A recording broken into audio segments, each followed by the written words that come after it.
talk about? Playoffs? You kidding me? Playoffs?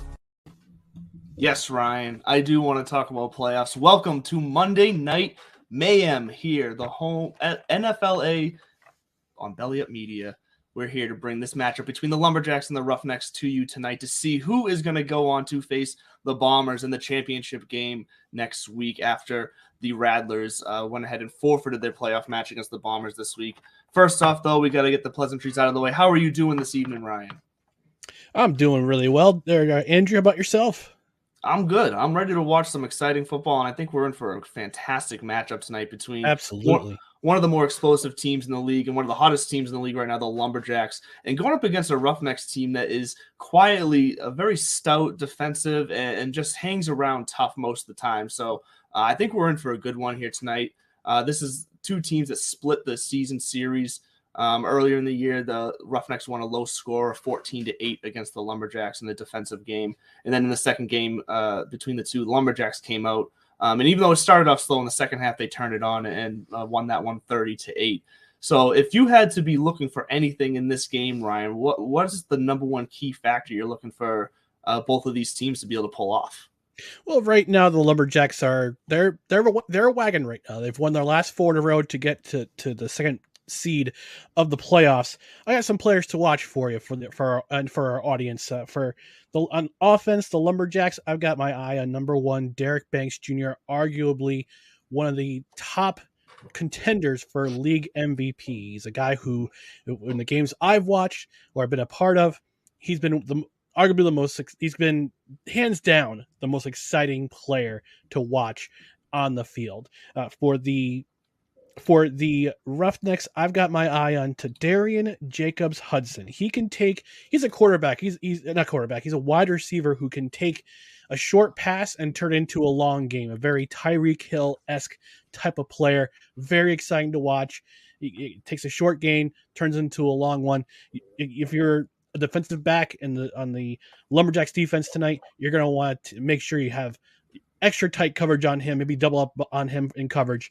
On the defensive side, for the Lumberjacks, I got Dante Casey. He'll probably see him lining up against Jacobs Hudson on the other side of the ball. And for the Roughnecks, I've got Logan. I got Logan Spann, number 55. He's a linebacker. So this is going to be a very entertaining matchup. I definitely expect some fireworks from both teams offensively. The Lumberjacks have a very sound running game. The Roughnecks, depending on who's at quarterback, they have a very adept passing game. So it's going to be a very entertaining affair for sure. Yeah, I expect a physical matchup here. If there's one thing we've been able to count on from both of these teams is aggressive defense. And you said Dimitri Casey on defense for the Lumberjacks, and coming in at linebacker, he is not afraid to jump some plays, to make some special things happen on the defensive side of the ball. And we can't forget that a lot of these guys are playing both sides of the ball, including the possible MVP of the league this year, Derek Banks. He's also one of their top defenders as well. So Derek Banks is going to have his finger on the pulse of this game for sure. And yeah, he's just somebody who, you nailed it. When the ball's in his hands, you never know what's going to happen. And it's typically something good. He can turn something that is going south real fast into a positive play, even if it's just a couple yards. It's a lot better than losing the 15 because the snap went over his head. He's just explosive and he can get there. So I think what I would love to see the Roughnecks be able to do is have an aggressor really kind of shadow him and watch him. We'll see if they're able to pull that off. But I think this is going to have to be a defensive one game because I think the Lumberjacks can do too much on offense to where they should be able to take out the Roughnecks here and move on. But the Roughnecks can definitely play the defense if they want to stop them. So this should be interesting for sure.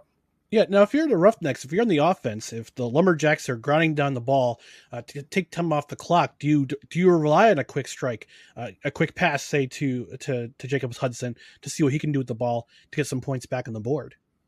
Yeah, I mean, I think from what we've seen in this league and with these teams, you got to take advantage of every second on the clock and every moment you can. The clock doesn't stop until the last clock doesn't stop minute of each half. Yep. Exactly. So I expect the Roughnecks to, well, I should say, maybe not expect because they could surprise me, but I would say if I were them, I'd be looking to take any shots I can and maybe catch the Lumberjacks defense off guard a little bit. Because, like we said, because some of these guys are playing both sides of the ball, there is some tiredness that you got to take into account here. Mm-hmm. And if you play your cards right, you can definitely take advantage of that from either side, for either team here.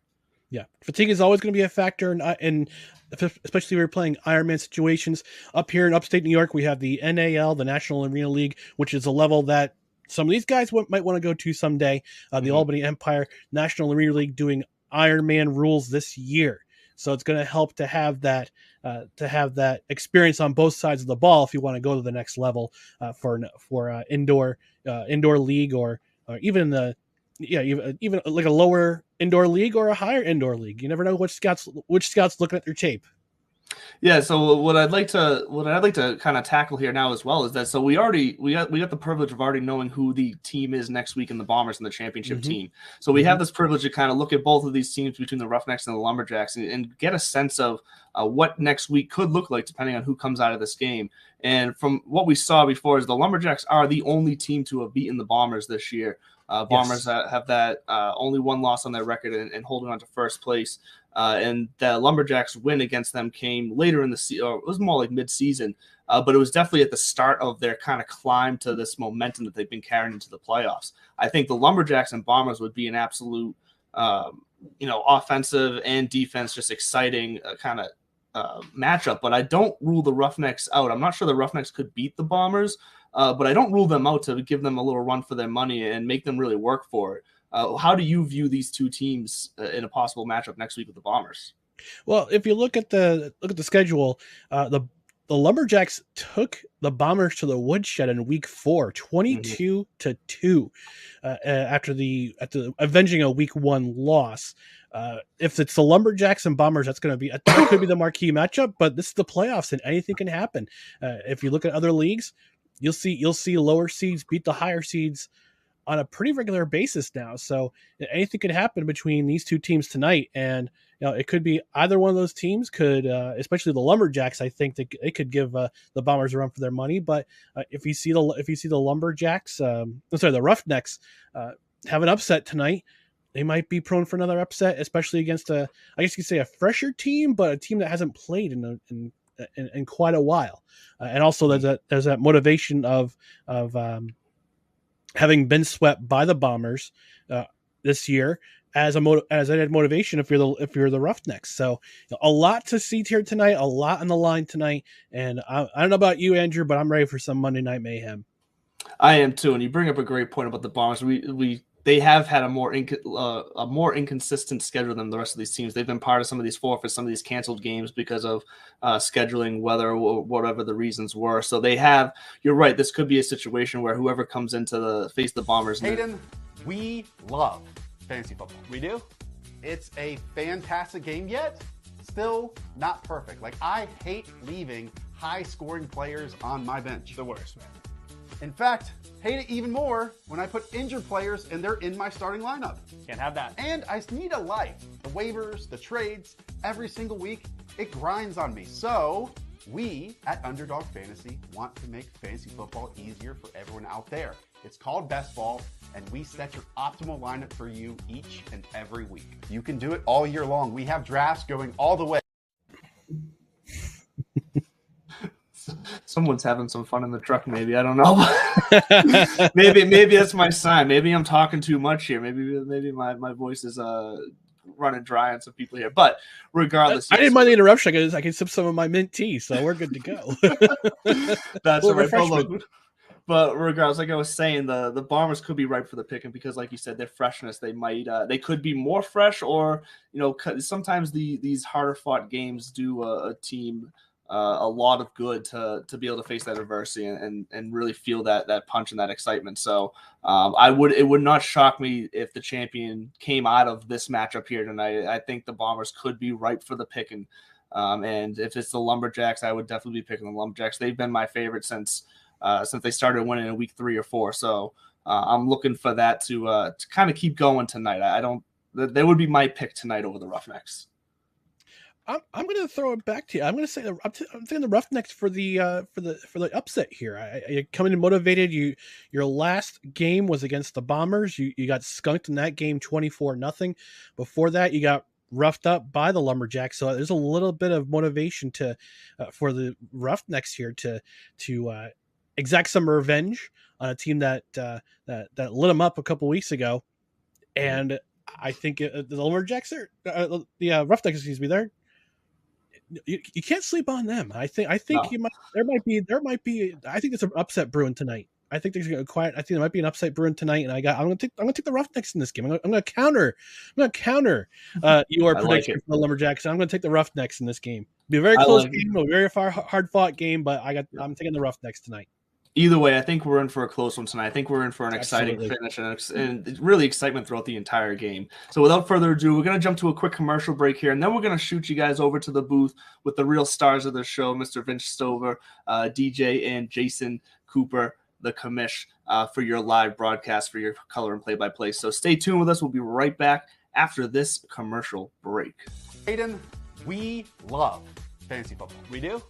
It's a fantastic game, yet still not perfect. Like, I hate leaving high-scoring players on my bench. The worst, man. In fact, hate it even more when I put injured players and they're in my starting lineup. Can't have that. And I need a life. The waivers, the trades, every single week, it grinds on me. So we at Underdog Fantasy want to make fantasy football easier for everyone out there. It's called Best Ball, and we set your optimal lineup for you each and every week. You can do it all year long. We have drafts going all the way from February to week 1 of the NFL season. What are you waiting for? Use our awesome early sign-up offer to get a little extra something on that first deposit and that first time you play on Underdog Fantasy. You put them up, reach the skies, touch the stars up above, cause it's one time for the underdog.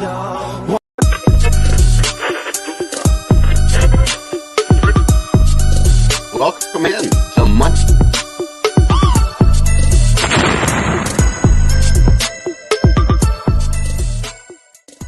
The playoffs? Don't talk about playoffs. You kidding me? Playoffs? I just hope we can win a game.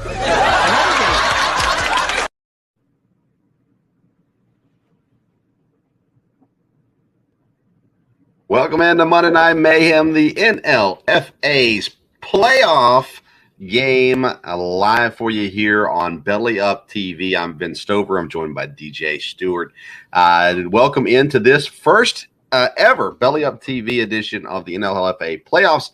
We had another game scheduled before, but due to forfeit, we come down now to seeds 2 and 3. DJ, welcome into the program. And we've heard the guys talking here about kind of their thoughts going into this game, but let's get your thoughts on the Lumberjacks and the Roughnecks. I will start by saying it is a shame that we only do get one playoff game in the first round. You understand the Bombers, they've been running through the Rattlers. It's been a really rough season for them, just injuries, some of the games. The way things have played out, it's been really rough for them. So the Bombers will be advancing. This is kind of the one. This was the main event of the opening round as well, too. So I'm glad we do get to keep this one. We heard in the pregame they talked all about the matchups, two head-to-head teams. One thing they didn't point out, though, I want to point out something that's very, very interesting about these two teams. The quarterbacks are going to get a lot of notoriety, rightfully so. Derek Banks Jr., arguably the league MVP. Ethan Ortiz, a fantastic quarterback himself, his own right. But these running backs have some attributes to them I want to point out as well, too. Starting with the Lumberjacks, Jamard Armstrong, standing at 6 feet tall, 274 pounds at running back, is going to be coming downhill at some point as well, too. So good luck defensive backs with that full-blown tank coming at you once it gets ahead of steam going. And then on the other side for the Roughnecks, not to be outdone, Travion Jones standing at 5'11", 235 pounds in his own right as well, too. So if this game gets close and they start kind of just trying to melt the clock, lean on the run game down the stretch too, keep possession, they got some running backs that can really tote the rock as well too. And then when you have less defenders as well too, all you have to do is get past that first level, that first set of defensive linemen, and that's a whole lot of human to be taken down by some smaller corners. You're right, DJ. And actually, not just those two guys that you mentioned, both teams have a pretty good stable of running backs back there. We saw in the last week of the season, the Lumberjacks introduced to us Chris Williams, and we'll see him in this playoff game as well. Devontae West is a strong runner. They've got Plenty of Lumberjack running backs, and same as well with the Roughnecks. Donovan Youngblood, Jordan Jeter. He's the quick, speedy back out of the backfield as well. These teams come in. Lumberjacks on a 4-game win streak. Roughnecks on a 2-game losing streak. And I was looking at it earlier. Lumberjacks, the number 1 offense in the league this year, the highest scoring offense. And then the Roughnecks come in as the worst defense. They're giving up the most points so far this season. So the question will definitely come down to what the defenses are going to do to contain. And they talked about it in the pregame as well. Derek Banks Jr., who again is one of the top leading candidates for MVP this year in the NLFA. He adds all kinds of excitement to a game as well. And so we'll get to see him going. Ethan Ortiz, DJ, is an interesting quarterback, I think, because there are games where he looks decent and good, and there's other games where it's just kind of overflowing and floating over players. But I want to see more of Ortiz's legs. When he gets moving and running, even getting outside the pocket or taking advantage of getting some yards, I think that's when the Roughnecks are the most explosive. But as you mentioned already, the run game is crucial for both of these teams, really, when it all comes down to it. I like that you mentioned Ethan Ortiz too, because me and my co-host for the High Low Sports Podcast, we like to call him Six Flags because he's a bit of a roller coaster ride as well too. When he's on his game, when he's at his high points, he is arguably one of the best players in the entire league. He can throw dimes, he throws darts, gets everybody involved. But sometimes when he hits those lows, he just really seems to have struggle. You mentioned sails a little bit high, a little bit behind. We notice in these leagues there's only a few offensive linemen, so the pressure gets in quickly. You got to be make that decision quickly. If he hesitates, that's when I think he gets in trouble. So I wouldn't mind seeing them move him before the snap as well. Like have a pre-designed rollout for him. Let him use those legs, simplify it a little bit so he doesn't have to think under fire, if that makes sense. He doesn't have to matrix defenders to try and get a ball. If I want it to be roll him out, let him put it up. I mean, I talked about the attributes of the running backs. I want to look at Jack Wesley II on the Roughnecks as well too. 6'3", 245-pound receiver who every time I watch their games, he flies off the screen. He's almost DK Metcalf the way he gets by people. They just have trouble getting the ball. And considering you could be able to just snap and throw it up to him and let him rebound at some point. So I'm curious to see if they kind of game plan to get Ortiz rolling early so he can climb that roller coaster and then get their big playmakers involved too. Because you mentioned Youngblood, Jones, they have a lot of playmakers. They just got to find a way to get them the ball. And you mentioned with their defense too, they got to find a way to score some points because Derek Banks is going to find the end zone against this defense. So I look for them to make the game easy for Ortiz so he can ride the top part of that roller coaster. When we talk about riding roller coasters, one of the names that I think of is Jason Cooper. We're going to ask the truck to go ahead and bring him in to the program as we get ready to head out to the game. Jason will be our third man in the booth, the first time ever. History being made at Belly Up TV. Jason Cooper adds to the booth as well. Jason, welcome in. Let's get your quick thoughts before we go out to kickoff, so to say, on what you got going on for Roughnecks and Lumberjacks today. Yeah, some great points made by both of you. But speaking of roller coasters, that's how my internet's been going tonight. So if I go out, that's me going down on the roller coaster. However, yeah. So great points by both of you. Ortiz, like you said, it was such the spot on observation to call him that because it's been up and down. He shows flashes of brilliance at times, and then at other times, not so much. So, great observations. I'm really excited. Want to see a good game tonight. We've seen this Roughneck team surprise this Lumberjack team before. So Lumberjacks looking pretty good going in, but, it's any given Sunday and it's playoff time. Win or go home. It'll be exciting to see if the Roughnecks can, put some pressure on the Lumberjacks early and make some plays happen. All right, let's go down to the field now and let's get this game started. It is NLFA Playoffs Monday Night Mayhem right here on Belly Up TV. And we're going to take you down.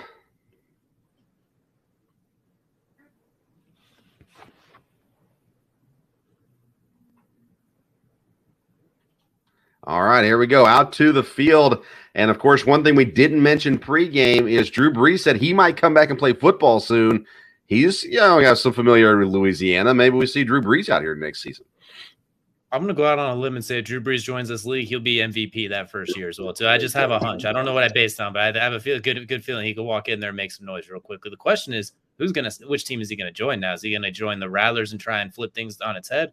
Or is he going to join the Bombers and try and, Kevin Durant his way to that title as well, to enjoying that top team. So that's my question: is which team would Drew Brees join if he did jump into this league? Oh yeah, that's great. That's a great question, DJ. Way to go. There'd be a job opening for him on any team, I would say, more than likely. So we got a little pregame festivity going on here, a little bit of joking around, which is nice to see players and officials on a lighter mood here to start off this game.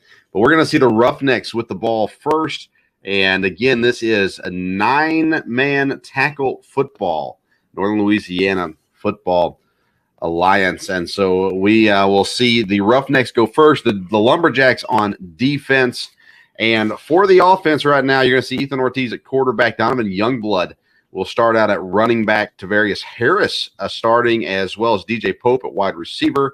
Noah Stanley at wide receiver also. We'll see a lot of Cordarian Hines. He plays tight end. He'll mix around a few different places. He's number 23. You'll see him as well. Here we go. Snap number 1 of NLFA playoffs is underway. It's a handoff to Youngblood. He comes back through the middle before finally being brought down, and immediately we're seeing that run game that DJ you talked about, trying to get that thing going early. Absolutely. Well, while I did mention Youngblood is the absolute tank as I did with some of the other guys, you could see when we got to that second level, the defensive backs immediately were not too thrilled about that, as we do get a very nice look here from the huddle from this drone camera as well too. So I expect that they're going to get Youngblood going early. It's going to be a long night for the secondary for the Lumberjacks. Yeah, and one thing we've seen from both of these teams as the season's rolled on is we've seen new players brought in. Here we see flags fly as we see jumping early, a lot of pointing. It was his fault. No, it was his fault. They're going to say false start on the offense, moving it the other direction. Your Quinn Green tapping his head saying, my bad, guys. We'll see a lot of Quinn Green in this game as well, as he'll be playing offensive line and defensive line. He's a beast there on the defensive side as well. You know, one thing I noticed too is you mentioned how every time there's a false start of movement, they're always pointing at each other. I've never seen someone say my bad and actually blame themselves, like when you get a foul in the NBA or something like that as well. We got ourselves a turnover right away as well too, with miscommunicated snaps. So Vince, it looks like we're not even a full 2 minutes into the game, we got ourselves our first turnover. Last week I wanted to comment real quick because I finally got back on the internet. I want to comment last week on this. There was a lot of mix-ups between the center and the QB, and now in our first exchange here between the running back and the quarterback, again, some miscommunication, now causing some huge drive killer for them to start off right away. Lumberjacks in great territory. Good point, Cooper. And that's a low snap, and then trying to get it into the running back's hands could not make it happen. And so now an ever dangerous Derek Banks Jr. is at quarterback. 2 running backs, and he's going to hang on to it and try to take it himself. Gets around the left side. Not a whole lot of yards there for Derek Banks Jr. Let's look at the offense real quick that they're starting with. Derek Banks Jr. at quarterback, Chris Williams and Devontae West at running back, Jeffrey Flournoy and Justin LeBlanc will be your wide receivers on one side, Marvin Carter on the other side. And then we'll see a 3-man line as we normally do. Jamad Armstrong starting at center today. And he was a name that was brought up as a running back, and he has played running back throughout the season. But he's snapping the ball right now to Derek Banks Jr. I'm looking for some fumble rooskies or something. You got to get that man the ball now if he's going to be playing centers. Find a way to get him the ball. Second down. I wouldn't want to be on the other side of the ball. Yeah, second down. Devontae West goes nowhere. So 2 straight plays trying to kind of stick with that simple run stuff, and it's not working yet for the Lumberjacks, and the Roughnecks doing a great job on defense. And, we didn't talk prediction on our end, but I'll tell you, with looking at just the stats, the Lumberjacks, the leading scoring team in the league, the Roughnecks, the giving up the most points in the league, immediately my thought goes to the Lumberjacks. And look at this, Jacoby Cass now in the backfield. That's a big boy, number 36. Yeah, so that's 5'8", 250 pounds, and they're going to take this one right up the gut as Derek Banks is going to get outside and scoot his way into the end zone for our first touchdown of the game. You ask of Derek Banks, and he does deliver, cashing in on the 3rd offensive play of the game for the Lumberjacks. And what a great said it. Setup. Go ahead. Sorry, Vince. Go ahead. What a great setup with the misdirection. What a great setup with the misdirection, able to set. They've been setting this play up. They set it up earlier. Boom, he's open. He runs it in. Easy money for the Lumberjacks. Yeah, a lot of speed coming from that left side across the line, and the whole defense kind of went with them. Banks takes it the other way. Here we go. Now for the conversion. Banks will hold on to it again, going straight up the middle. He gets the conversion as well, and just like that, the Lumberjacks jump on, take advantage of the early turnover. The defense does its job. The offense does its job, and we've got an 8-0 game here early on in the first quarter. Lumberjacks over the Roughnecks. And so what do we need to see now from the Roughnecks offense other than not turn the ball over? What do you got for us, DJ?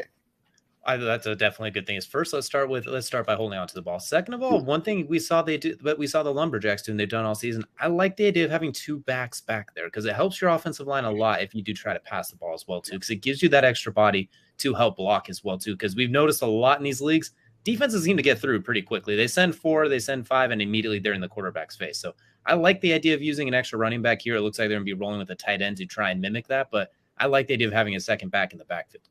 Yeah, they're going to get Jeter now instead of Youngblood. And another fumble, and this one looks like it's recovered as well by the Lumberjacks. Similar situation, just trying to hand it off to Jeter. It looks like it popped right off his chest and into the Lumberjacks' waiting arms. And if you're the Roughnecks now, you've got to be questioning, were we ready for this game? I mean, one time, okay, fool me once, shame on me, but fool me twice, then wipe the popcorn off your hands next time before you go out there as well, too. So you can't have 2 fumbles in your first 3 plays of the game as well, especially when you had a nice, 5-minute start to the game when everyone was chatting. So they definitely, their defense has to lock up here after what the offense has given them these first 2 possessions. All right, here we go. It's going to be Banks again holding on to it, getting around the right side with a couple lead blockers before getting brought down. And good gain there for Banks. And it looks like Derek Banks has decided, hey, I'm going to go ahead and try to take care of this game early. And he's reading whatever he's reading. He's just going to hang on to it himself and do his best with what he has. This Lumberjacks team, they're known for their run game, even though Banks can throw the football, and they've got some decent receivers out there. They've got a stout running back group, including the quarterback, Derek Banks Jr. Second down and 4. It's going to be West this time, around to the left side spin. Whoop, and he's going to cut back through. Not a whole lot of yards for him. A good job by the Roughnecks defense to collapse and make that tackle. That's the first time we've seen from the Roughnecks defense they've actually been able to keep contain on the edges as well, too. We saw in that first drive there's only a few plays, but Banks was able to hit the hedge each time as the ends were almost pinching in right off of the tackles. That time we actually saw them keep contained and actually push them backwards a little bit to set up a 3rd down and 6. So we'll see how the Lumberjacks will adjust if the Roughnecks could keep that contained. Roughnecks kind of switch their defense around. Banks is looking to pass for the first time, and he is sacked right there. Number 8 on the play. Big-time play there for the Roughnecks, finally getting a big stop on this play. We talked about it, too. Their defense has been giving up a fair amount of points this year, I think you could say as well, too. And the Lumberjacks known for their scoring, but that's a huge stop that they needed to set up a 4th down and 12 situation. So the Roughnecks giving their offense every chance they have after a rough couple of possessions. So that's a huge sack for the Roughnecks, to push the Lumberjacks back. Yeah, quick timeout there. They'll come back out on 4th and 12. No pun intended with the rough. He got it. And then we've got, I don't have a number 8 on my roster. I apologize to his mother for not saying his name, but here we go. They're going to go for it on 4th and 12. Banks back to pass. He's looking to the left, throwing a little high, and it's incomplete. And the Roughnecks hold on after the turnover. That's Pugh there. Pugh. We've liked him all season long. Melvin Pugh with a big defensive hold as well. And now the Roughnecks get the ball back, still only down 1 possession. You can't ask for much more than that after basically for the second time giving the spot in the offense the ball inside scoring territory. So if you're the Roughnecks defense, you look at the offense, you say 2 hands on the ball, cover the points and roll with it. No more fumbles. You give them that Friday night's light speech and tell them that you hold on to the ball and you go the other direction because you can't keep giving them possessions inside scoring territory. You got away with it this time, but you're still down 8-0 with 5 minutes to go in the first. Yeah. All right, here we go. We're moving on. Roughnecks with the ball. Beautiful camera view there. Thank you to the drone footage. Here comes Ortiz. He's under all kinds of pressure. Gets loose to the right. Now he's looking to stay and get some yardage, and he slides out of bounds, maybe a yard gain or so or 2 on that play. Ortiz, a good job to avoid that sack that time. Absolutely, he did a great job breaking the contain, and very similar to Derek Banks. Is once he can get the edge, that's when he can get his most dangerous. I think they need to find a way to get some receivers on that side of the field for him, so he has the option to throw it. Because you could tell he was looking to throw, he wasn't fully committed to the run until he had no choice at the back end of it. Looked a lot like Jason Cooper there, evading the pressure.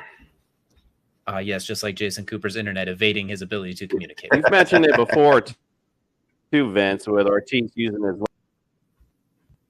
And we're going to see this swing pass out into the flat from Ortiz and cutting upfield for a gain of maybe 2 to 3 yards to set up a much more manageable third down as well, too. So looks like that was number 9 cutting upfield for them as well, too. So we're going to see a third down and very short coming up for the Roughnecks, a much improved drive compared to their first couple of plays.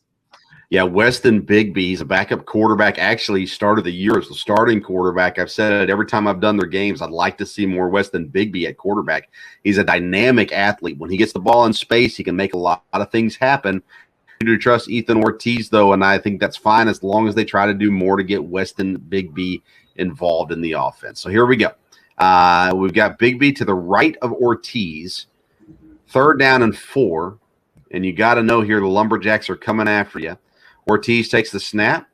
He's going to roll to his right under all kinds of pressure. Throwing, he's got a man wide open down the right side, and that is a huge play there and a great effort. I believe that's Cordarian Hines. It is the tight end rolling out there to the right and making the catch, making a big gain for a first down. That's that's by far the best play we've seen the Roughnecks make on offense so far.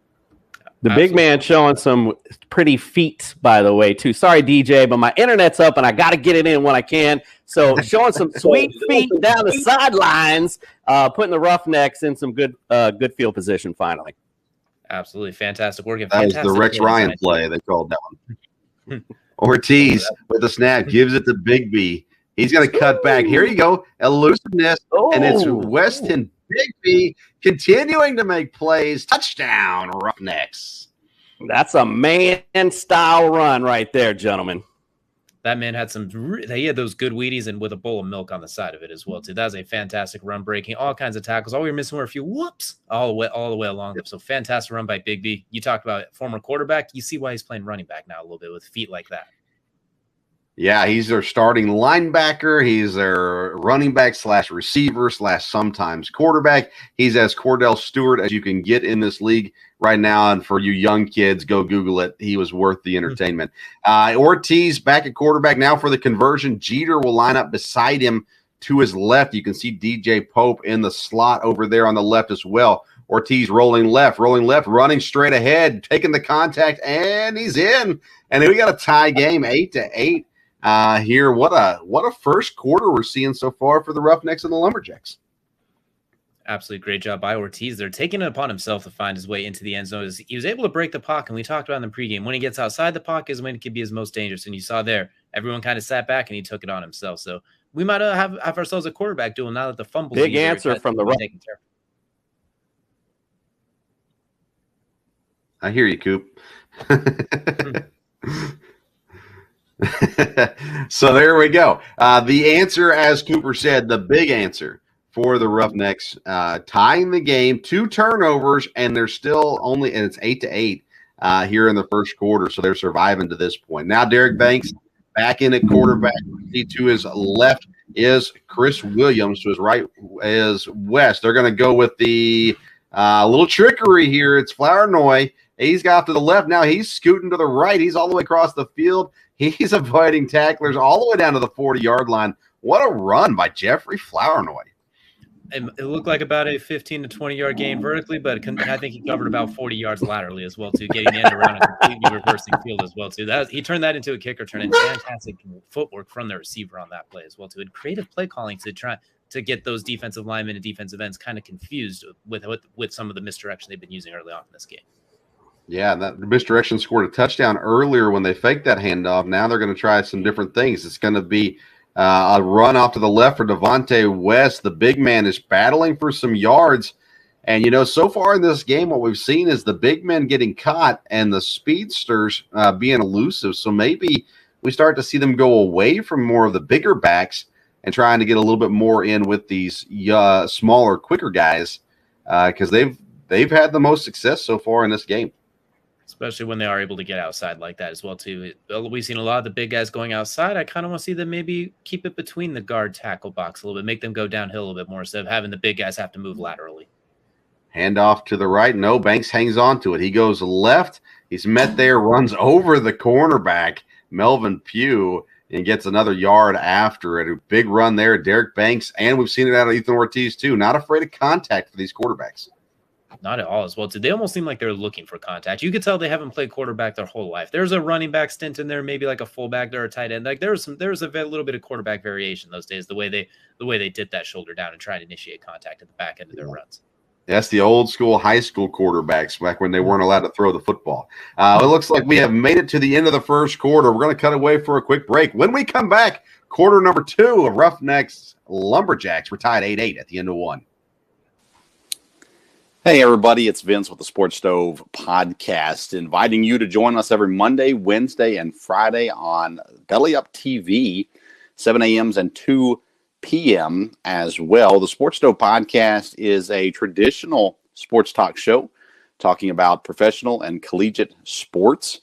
We've got great guests. We've had Division I head football coaches like Walt Wells from Eastern Kentucky, Tom Allen from Indiana. We've had an athletic director. We've had a conference president, professional athletes, UFC fighters, the whole gamut, along with media personalities from around the world. So we encourage you to tune in. Of course, you can always get the audio wherever you get your podcast for the Sports Stove Podcast. But tune in every Monday, Wednesday, and Friday and see what's cooking on the Sports Stove Podcast. Hey, that was one good-looking guy. Here we are. Now we're into the second quarter of the NLFA playoff round, and we still have the Lumberjacks with the ball, 3rd and 3, and it is a quick game as the clock runs pretty much the entire game. We're going to pitch it out here to the left. It's Justin LeBlanc. He avoids nice hit there by Stanley, but a nice play in the first down there for the Lumberjacks. Now that's I don't know if that's technically a pass. It may have been backwards. It still count as a run, but we got to see the quarterback throw the football at least, DJ. You know what? I'm happy to see that as well, too. They got to cook things up a little bit, if you will, to help their offense out and get the quarterbacks going. That's a good job. Let's get the ball at Derek Banks' hands. They've been committing to the run this entire game. That's an easy first down and an easy job to get them in rhythm. Big first down to continue that drive, too. Yeah, and we talked about it earlier. Once they get outside when they've had success, well, why not get it out there faster with the throw versus the run? Now we got the big boy rumbling, but they fake it to him. It's Banks. He keeps it off to the left, and a little bit of a he avoided contact. Let's put it that way. Banks runs out of bounds after getting the first down. It'll be first down and goal. Interesting after what we've seen from these quarterbacks so far as he takes it there and runs out of bounds. Look, I'm not a quarterback. I think I've seen that play somewhere before, by the way. I will say I don't play defense for the NFLA, and I don't pretend to, but I am surprised that they haven't kind of keyed in on these quarterback keepers a little bit more often. It seems like every time there's a fake handoff motion, everyone crashes in on the running back or the ball carrier, and they completely lose quarterback contain. It seems like at some point someone's going to be like, I'm just going to go after number 1. If I'm wrong, that's okay, but he's not beating us anymore. Great point. Here we go. Handoff is going to be to West. He gets around to the right side. He's not going to try to avoid contact. There is a flag down on the play. Let's see. That's a horrible call. That's a horrible call, Vince. I mean, the guy was already ran past him, and he's throwing a flag. Listen, and let's talk about something else, too. That hairstyle, bro, went on in the 80s. We're looking out there like Eazy-E. All right, let's move on. Horrible call. Well, Miami with the burn from Commissioner Cooper out there. All right, we got things that got a little bit spicy on the stove today. I don't know who that is, Jason, that you said the hairstyle, but whoa! Did you just say you don't know who Eazy-E is now? I mean, that's the world I live in, my friend. All right, Jason, you gotta take over now. You gotta take over for me. I gotta resuscitate myself. I'm YouTubing at halftime. All you have to know, Vince, is the boys in the hood are always hard. Okay, I'll keep that in mind. Here we go. Back to football, real football action here. They're trying to use that motion to deceive the defense. It doesn't work this time. As DJ said, key in on the quarterback. They did, and nothing going there for the Lumberjacks. And they've got a ways to go. But when you get down to this point of the field, it's touchdown or bust. We don't see teams doing anything other than going for it when they get into these places. I will say, first of all, if there's any NFA teams hiring for a defense coordinator, I will accept my money in a briefcase as well, too. That's the one thing you need is you bring that extra guy and just key it on the quarterback. It nullifies the biggest part of the Lumberjacks offense. So I expect them to do that the rest of the game and force Williams and some of the running backs to beat them. Here we go. Banks throwing to the left. It is intercepted. Oh. That's if my internet was up quicker, DJ, I had the same notes written down. They just need to key in on the quarterback. I mean, it doesn't get much simpler than that. And, look what we have here. You put him in a space where he has to make a play, make space, boom, interception. There we go. Absolutely. That one just kind of threw that one up for grabs. So I don't think I think that was just kind of a jump ball situation, but the ball ended up dying on him midway through there. So questionable throw, a very rare one from Derek Banks, who's been pretty much phenomenal all season. Yeah, and so now the Roughnecks, who've coughed it up twice, they get the turnover now. So now the defense doing their part to help out their offense. But granted, they are pinned a good ways back here, and this Lumberjack defense has a chance to do some business as well. Ortiz in at quarterback. You see the defense there. Got a couple hands on hips and knees. Guys kind of down. A warm day in Louisiana. We've got a new left tackle in the game as well. Devontrez Jackson is there. I guess he's been at left tackle. He's not been on defense today as much.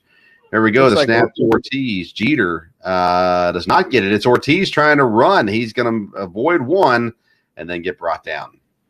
There's a whole lot of movement on that play for not a whole lot of yards as well, too. I know the Lumberjacks have had success with misdirection, but I think the Roughnecks should continue north and south first until they get a little bit more of a rhythm before trying to have a spider web in the backfield of movement. Ortiz proving it. He's doing it with his legs today, though, Vince. You've been mentioning that in our previous broadcast. He's actually doing that a little today, along with his arm a little bit. So, hey, he's keeping the Roughnecks in this game so far.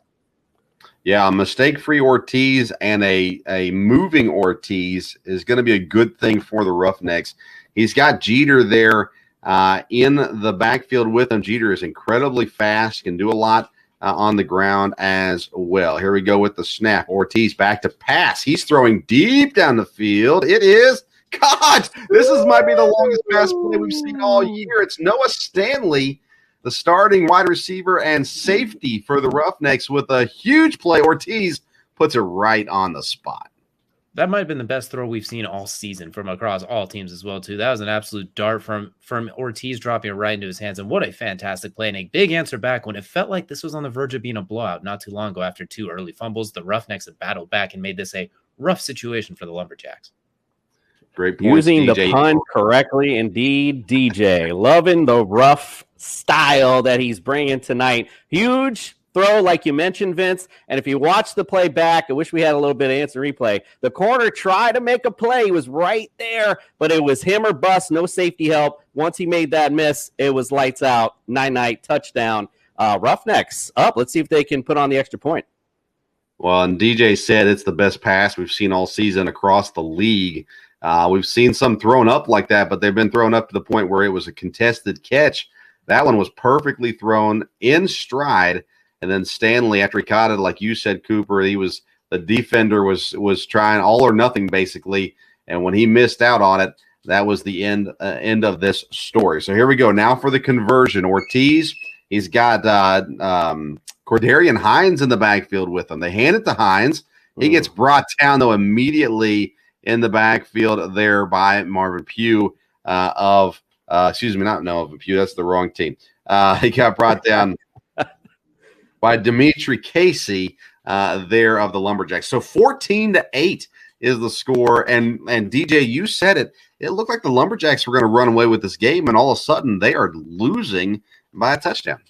We might have to start calling them, instead of the Roughnecks, the Resilient Necks as well, too, because they did a fantastic job answering back. But I do want to point out my qualms with that 2-point conversion. Ethan Ortiz has been cooking for you these last few drives. And then in that 2-point conversion, you go with the handoff right into a brick wall when the Lumberjacks had all of their defensive linemen up there. I would have liked to see them let Ortiz keep that and let him work in open space, as he's had so much success doing the last couple of drives. But that's me nitpicking the team that's out in front, considering after those first 2 drives, there's not a lot to complain about. Cordarian Hines is the tight end typically. Here we go, a run for the Lumberjacks trying to get things going. That's Chris Williams finally getting a touch He's a dynamic running back as well, and a good run for him. You look at size advantages, and the Lumberjacks got a pretty big offensive line with Jamad Armstrong, Devontrez Jackson, and Byron Turner up front. Turner more athletic up there. You go to the left side is where you get Devontrez Jackson, and he's just bigger than everybody out there, with the exception of maybe the guy standing right across from him. Absolutely. A huge size discrepancy in favor of the Lumberjacks. I expect them to use it as they have a lot of success using it here as they get out into open space and a gain of about 2 to 3 yards, getting it really close, make it a third down and very, very short. So I expect to see them use that size advantage down this rest of this game. Yeah, and a great run here by the Lumberjacks. Getting that run game going with Dante Casey that time. Go ahead, Jason. Seem like see a lot of runs to the left side. Might be seeing something here from the Roughnecks, so that's where they're seeming to attack a lot. So, you know, what is that side of the field a little weaker today? Who knows? But that's what it looks like what the Lumberjacks are heading right now. Yeah, that's where you get your big guy blocking too. So you want to take advantage of your advantage for sure. Now, one running back in the backfield. Now they're going to bring him across. It looked like an early off there for the Roughnecks. But Banks makes the most of it, gets around the corner and out of bounds, pretending like he was going to take contact, but going out of bounds and first down. Didn't that look like the defense jumped to start that play? It seemed like everybody was a little bit lost there, and then Derek Baines cashing it in for him and getting the first down, because that one looked like they were looking. I was waiting for the finger pointing that we talked about earlier too, like jumping off sides and everyone just kind of points at each other. But Derek Baines just kind of took it upon himself, and fantastic effort from the quarterback. Ryan pointed out earlier, Derek Banks making the case for MVP of the league, especially making plays like that, improvising when it's needed. Continuing to roll in different running backs. It's Jacoby Cass back there again. He's huge. But they're going to go more with the speed, use Cass as a blocker out to the right side, avoiding one tackle, and then finally being pushed out by Quinn Green. It is Dante Casey again, 6'1", 185, third year in the league. He's been around for a while, a savvy vet, and showed some good skills there as well. Absolutely. One thing to notice about the Lumberjacks is they have a lot of experience on their team. There's a lot of 2- and 3-year players on that roster as well, to a lot of 3-year players. So, you know, even in a situation where they kind of gave up what seemed to be a dominant start to the game, they're going to be resilient and calm and fight their way back in this one. You knew they weren't out of it yet with all that experience. Yeah, Roughnecks feeling the momentum shifting. They call a timeout, get their breath right, talk through it with the coaching staff to figure out exactly what they're going to do to try to contain now this offense who is starting to find holes here in this defense, and they're going to go again. Some big backs back there. Devontae West, Jacoby Cass. They're going to move Cass up. My guess is they're running right here. Bad snap picked up by West, and he's brought down almost immediately. He made a little bit out of nothing, but that could have been disastrous for this Lumberjacks offense. That is the third really low snap we've seen that almost result in a fumble. The first couple were by the Roughnecks, but now the Lumberjacks the center's got a little something to keep up on. They got to start popping that ball just a little bit more, because one of these could turn into a disastrous game-changing play, as you mentioned. Yeah, and there is a flag on the play. The officials will talk about it for a second and decide if they actually want to call the penalty or not. Let's see what they call. Face mask on the defense. So there's extra yards. Yeah, this is a big possession here for the Lumberjack. Ooh. Good, Jason. I think I'm on a big delay, so my apologies. But all I was saying was this is a big drive for the Lumberjacks. Got to get a score in before the half, the way this game's going so far. So, yeah, big drive right here. Delay game penalty on Jason Cooper in the broadcast booth. All right, here we go. Banks is talking to Devontae West. Again, they've got Cass to his right, West to his left. And last time they were down here, Banks threw up a pass and it got intercepted. So let's see if they hang on to it and keep it on the ground. They're going to go with Cass. Oh, my goodness. Oh, there we go. That's what I like to see. That's the old refrigerator Perry, or even B.J. Raji running straight up the middle there, trying to get some extra yards, and they got a few there, didn't they, DJ?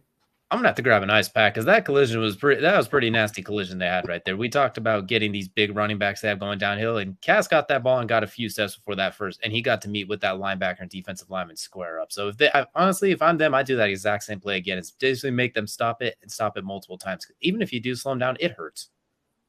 2nd and 8. It's going to be West out to the right side. And a good open field tackle there by the Roughnecks. That one could have been much more yardage than it was. But a great job. I believe that's Jeter that made that tackle out there on Devontae West in the right side, right flats. Absolutely fantastic open field tackle on a guy who's really tough to tackle in space as well, to end a hole into a gain of looks like 1, if even that, to make it a 3rd and 8. So I stand by it. I want to see Cass I want to see Cass getting the ball going downhill again as well, too, because he's going to fall forward for 2 yards just if he trips over the line of scrimmage at this point. So I like the idea of getting these big backs going downhill early to open up those end arounds later. Yeah, and this Roughneck defense is lined up to not give you the edge, and so they're going to try to take the middle, and there is nowhere to go there either.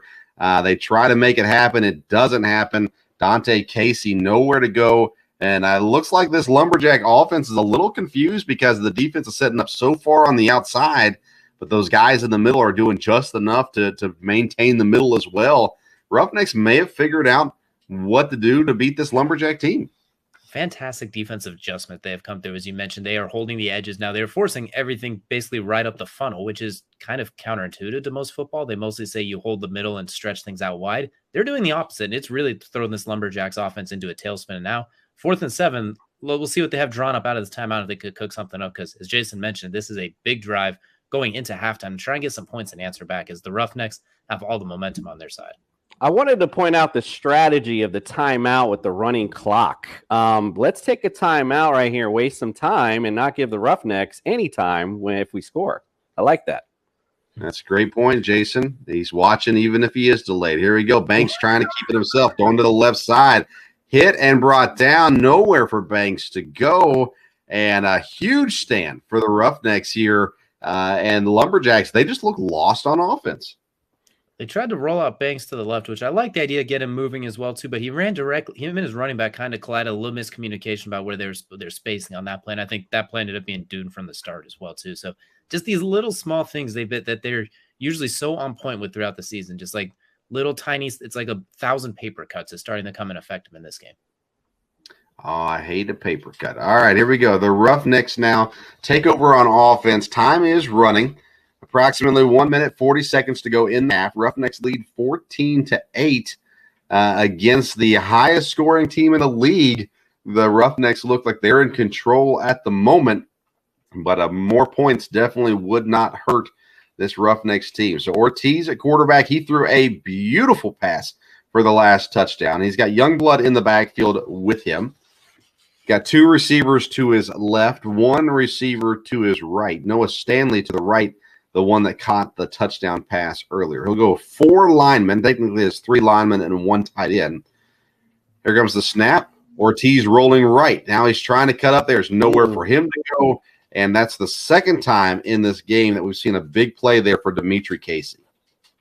It looked like they wanted to roll out Ortiz, and it looked like they were trying to go for it again. It kind of had to look like they were going to set up a rollout and let him throw it out deep and see if they can get another bomb play before the half. So I like the creative strategy, but when you're pinned this far back, I think maybe they're just kind of let the clock run, or maybe stay safe and don't risk a safety or anything really dangerous deep in your own territory.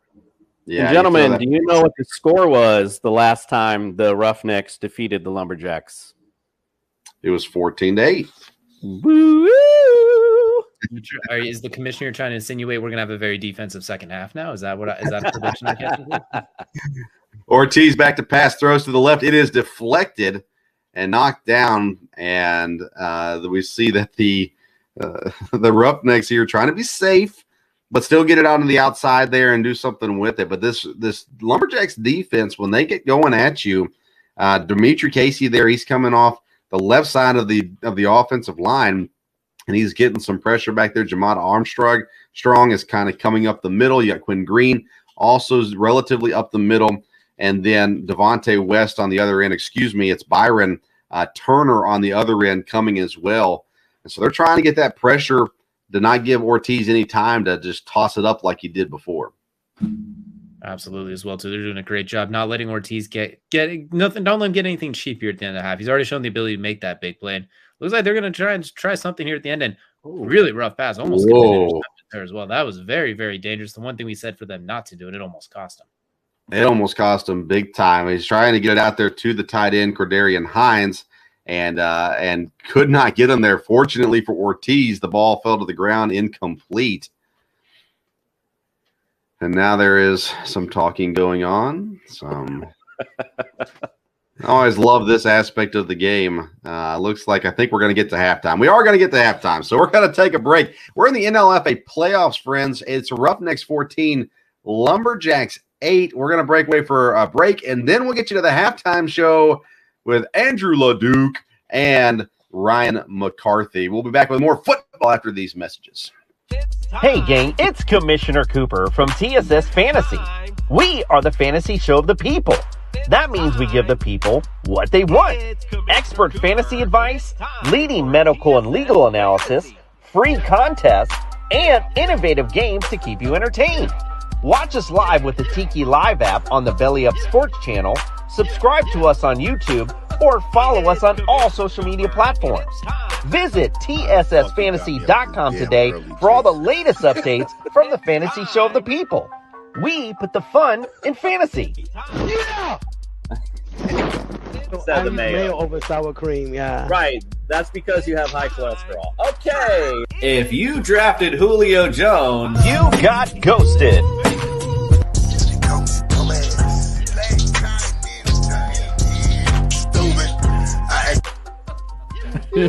This is amazing. TSS Fantasy is like an orgasm. If I had a cigarette, I'd smoke it. I'm pumped to be here.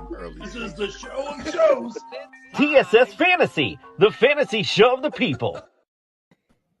And welcome to the halftime report of Monday Night Mayhem of this special edition playoff matchup between the Lumberjacks and the Roughnecks. And look, Ryan, we saw a lot of what we kind of expected, a close, hard-fought game. The Roughnecks come out early with some quick turnovers. And yeah, the Lumberjacks were able to take advantage of one of those, but typically from what we've seen of the Lumberjacks is they tend to take advantage of all the turnovers that come their way. And they just seem to be on a bit of a downhill slide as this half continued on offense. What are you seeing from the Lumberjacks on offense that might be part of the problem right now? The one problem I'm seeing with the Lumberjacks offense is that there's no finish. The last two drives they had in the first half, they did not complete for points.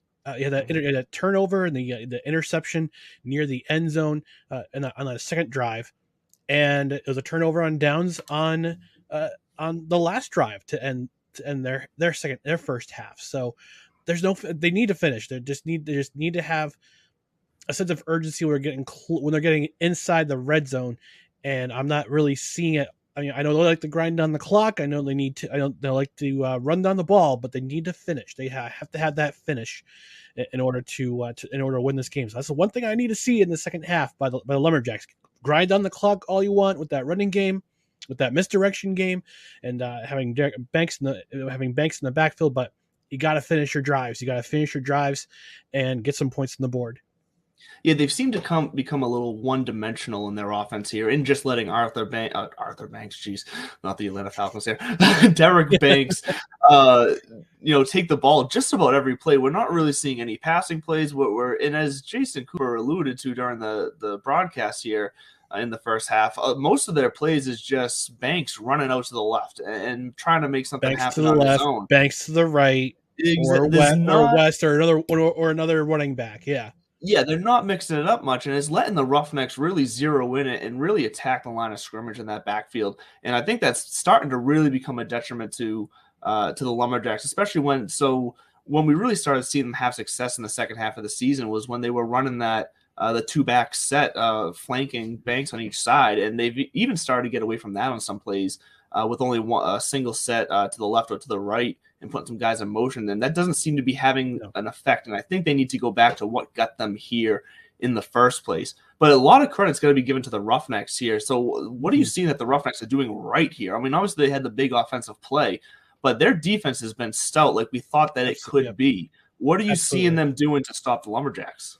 Well, you had those two turnovers on downs. They had when the Lumberjacks got that second turnover inside Roughnecks territory. The Roughnecks defense had to step it up, and they did so in a big way, creating a turnover on downs, which became points for their offense with that nice drive. Weston Bigby had a nice series in the first and in the third series, really for the Roughnecks. But that's when they got things going. Hines had that nice catch and run to that first down on a third down play. But their defense, they're seeing things. I think they're relying on the predictability of this offense of the Lumberjacks, and that's what they're seeing. When you're seeing when you become one dimensional, you become predictable. And when you're running right, running left, whether Banks keeping the ball or hitting it off to one of his running backs, sure, it could chew up the clock. But when it comes to crunch time and not allowing the other team not allowing the Lumberjacks to score, the Roughnecks defense has been stepping it up, and I gotta give them props for being prepared and knowing seeing what's coming, just seeing what the Lumberjacks offense is giving them, and then just kind of being aggressive when they needed to. So kudos to them in this strong first half after that first touchdown allowed and off the turnover by the offense. But big props to them. Big props to them for being patient and for just kind of seeing where things are going and seeing what the Lumberjacks are giving them and just being aggressive. Yeah, definitely. The Roughnecks seem to be the team that showed up for the moment of this playoff matchup with the knowledge that they can have a shot at a possibly colder Bombers team next week in the championship game. So they seem to have arrived for the moment, and they came to play for sure. And what I like from what I've seen out of their offense is taking that shot down the field. Yeah, I agree with DJ. It was one of the best passes, if not the best pass we've seen all year. That was an absolute dime to the receiver there. An absolute dime. And it came in perfect timing because it felt like to start this game that it was going to be the Banks show again, and he was going to do it all, put the team on his back, and really take this game over. And it's really gotten away from that. And the Roughnecks has really shown the Lumberjacks that if they want to win this game, they need to show them something different because they've seen the tape, they've seen the games, and they know exactly what the Lumberjacks are going to bring them, and they're ready for it. So coming up here for the second half, I expect another close, hard-fought game. I don't expect either team to run away from it. I will be very curious to see if the Lumberjacks can finally overcome some adversity, really for the first time since they lost in week 2. So I'm hoping to see some excitement here, another close finish. Ryan, it's been a pleasure for this halftime, and we're going to get this back to the booth for the crew for the second half right after this commercial break. Hey everyone, it's Commissioner Cooper from TSS Fantasy. Want to give your own fantasy league that extra professional touch? Say less, we got you. TSS was based off a show that we did on our own fantasy league. Night, sorry, and now possible play hole. You're on your way. Now we want to bring that professional, fun, and creative side to your fantasy league. And you can do it for as low as $5 extra per owner. Oh my. I will guarantee it will increase your interactions within the league, create more fun, friendly banter,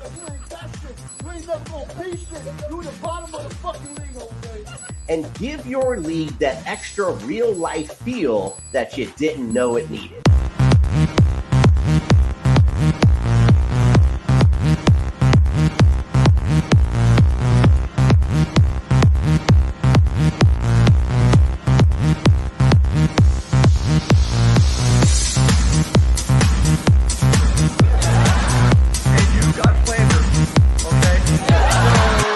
We look forward to interacting with you and your league soon. Don't forget TSSFantasy.com. Go visit it today. Get signed up. We are the fantasy show of the people.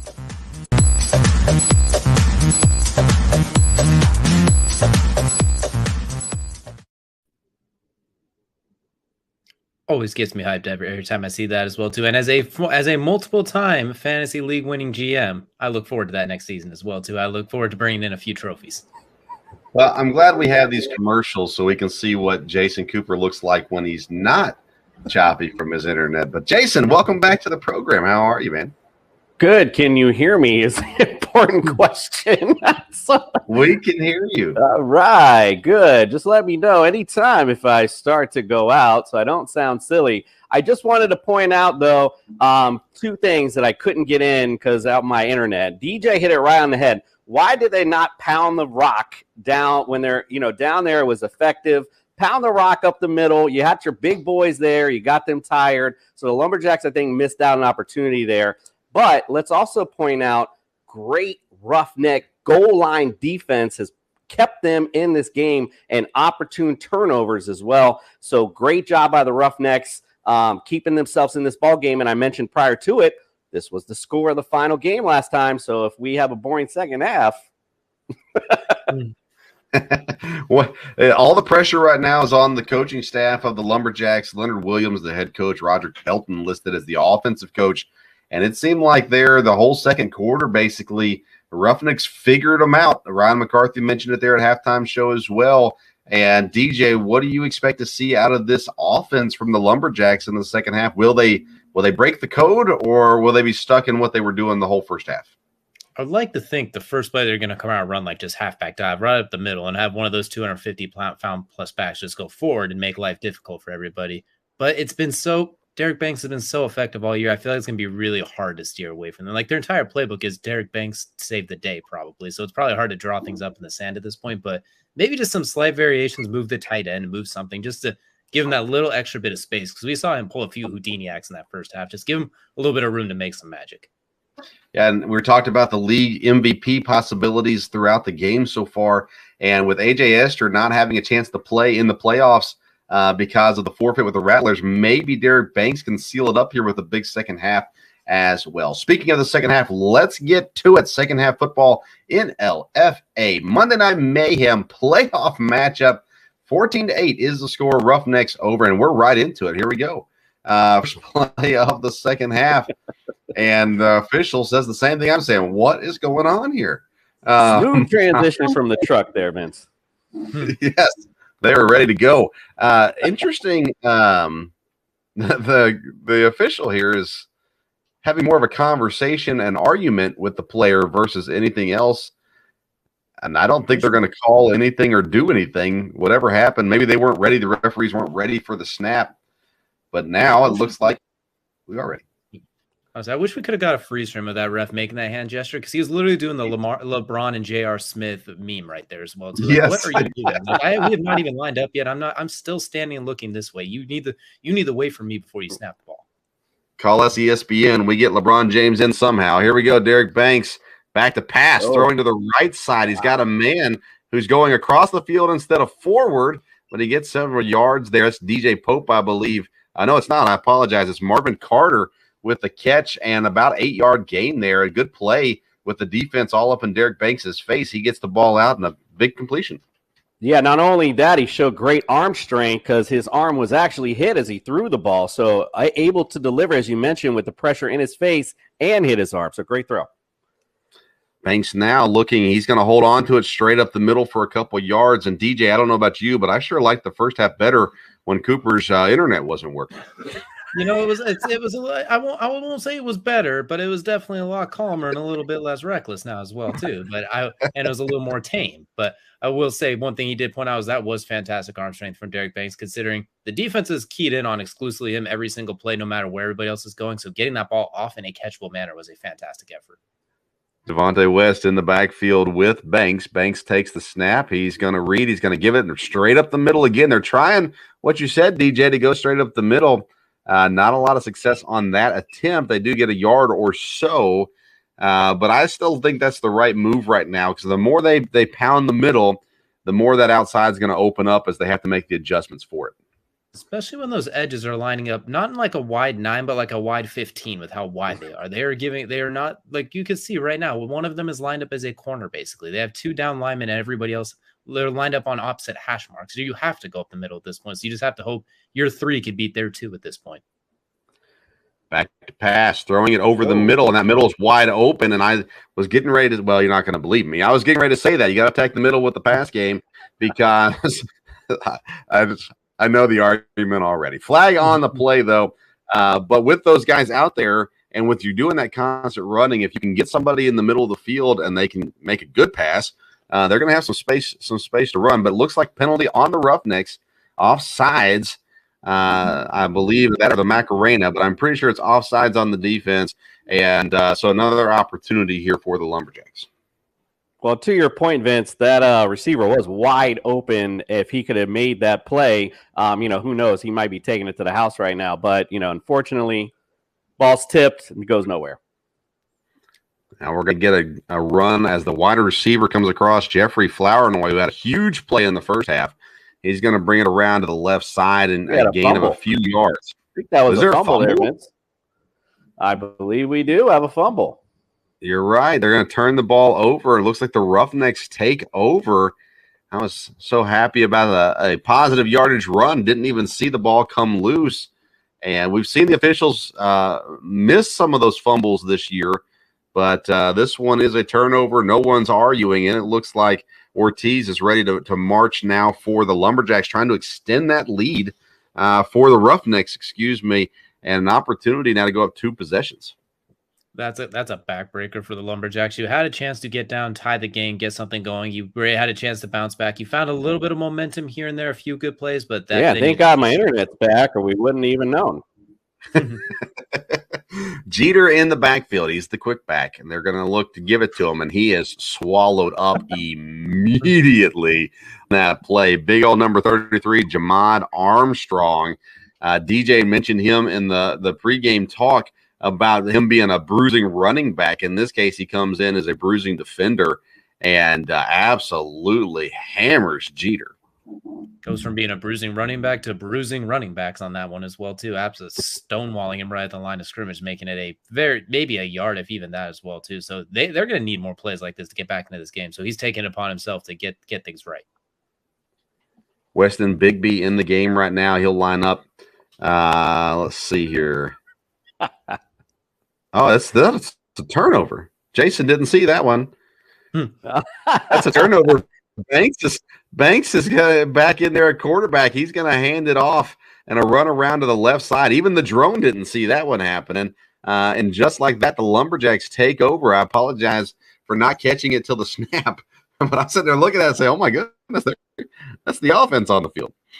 You know what? We got some hot potatoes sponsored by NLFA these last couple of drives as the ball keeps bouncing back and forth between teams as well, too. So we had those early first half fumbles from the Roughnecks and a couple late ones from the Lumberjacks, and now they're just rotating at this point. So we'll see if the Lumberjacks can hold on to this ball and enjoy this second chance at life they got.